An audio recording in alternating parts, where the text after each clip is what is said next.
Every team, every topic, everywhere. This is Believe. This is the story of the one. As a maintenance supervisor at a manufacturing facility, he knows keeping the line up and running is a top priority. That's why he chooses Grainger.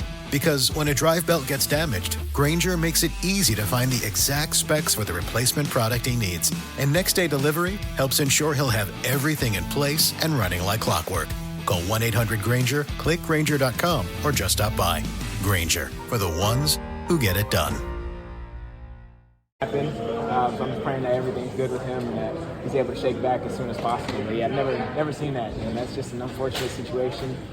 Pre-game, what happened to him. And as a safety, just how does that affect your kind of role when a corner in front of you goes down? Yeah, you just got to know that whoever fills in, confidence that they'll be ready to play and play well. But for my job is the biggest thing. I have to communicate well to make sure that there's no confusion with the guy that hasn't gotten as much playing time as a starter, knowing that he feels prepared and is confident when he's out there. And I feel like we did a good job with that, with just simple communication, knowing what to do and how to do it, and everything else takes care of itself.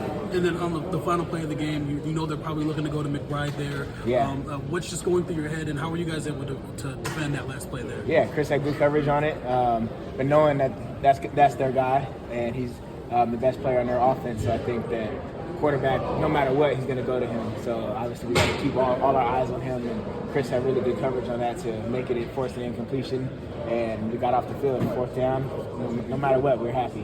What was your perspective on the just defensive performance at large today? Wasn't good enough. Yeah. Simple and plain. There's a lot of plays that we left out there, little small details, or letting checkdowns go for too many yards and get first downs off of that.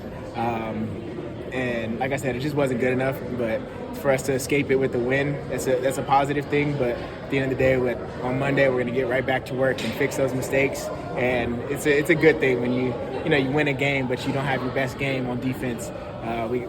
It's humbling.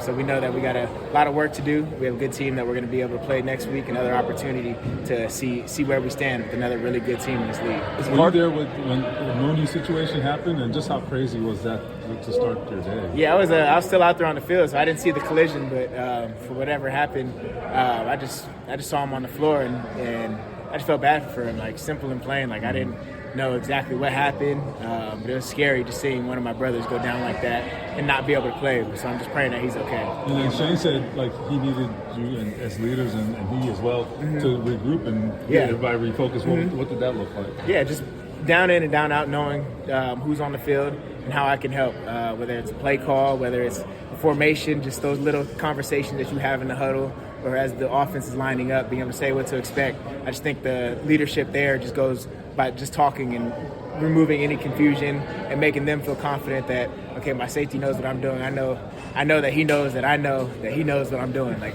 we got to double, triple check every single little thing, and that's how it is when you're playing with younger guys that haven't had as much playing time. You want to make them feel confident, and if they know what they're doing, and they can play confident.